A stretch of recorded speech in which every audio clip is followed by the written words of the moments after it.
What's the best rep range for determining your strength goals? Is it 1 to 3, 3 to 5, or 5 to 10?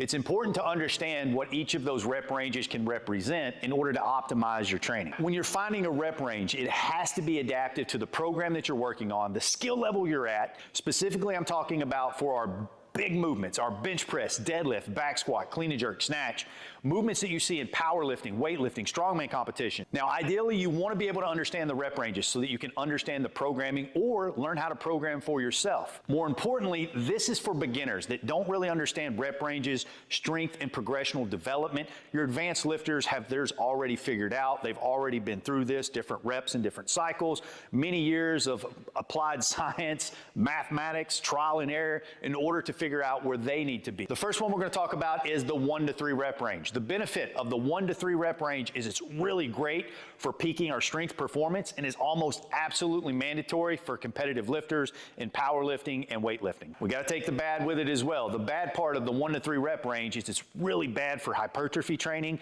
and building overall muscle and technique development. There's simply just not enough repetitions in order to get in the maximum training. And it's really bad for developing skill sets. I see a lot of programs that start people off on 1 to 3 rep ranges that have never lifted. This is a very bad idea because we learn through repetition. If the fewer the repetitions, the less we learn. 3 to 6 rep range. Now, when I'm programming this is to start beginning basic strength within individuals in order to also reduce the stimulus to fatigue ratio. We can still use heavier weight to develop base strength while not fatiguing out using much heavier weight. Now, the bad part of the 3 to 6 rep range is why I said it is ideal for developing basic strength. It's really bad for trying to build overall strength for maximization and still not the best for building hypertrophy training. But with our 3 to 6 rep range, we can start to build strength and technique within our actual development. The 6 to 10 rep range. This is ideal for beginners when you're trying to build some base strength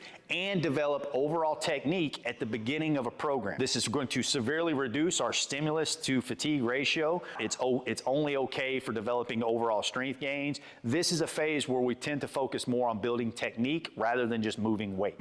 Now we're going to reel all this back and talk about how actual programs work. So especially with beginner athletes, we're going to start off in that 6 to 10 rep range with those bigger movements so that we don't hit the stimulus versus fatigue ratio where we're too tired to move the weight and work on the technique. We can reduce the weight, work on the actual technique, get a lot of volume in and a lot of repetitions in order to learn the actual exercise rather than just getting 2 to 3 reps in at a time and being done. Now, we explain these from 1 to 3, 3 to 6, and then 6 to 10. However, when we actually program for people, usually this is going to be for beginners, so we're going to start off in that 6 to 10 rep range for those bigger movements so that we don't fatigue you so much that we can attack the stimulus, attack the technique, develop the movement. Once the movement's developed, now we can go down to 3 to 6 range. Now we're getting a little bit heavier, still not attacking the stimulus fatigue too much, and then when it's closer to the end of a cycle, this is when we go down to the 1 to 3 repetition range in order to get the peak performance out of you. I explained it 1 to 3, but in actual programming, it's going to go 10 to 1.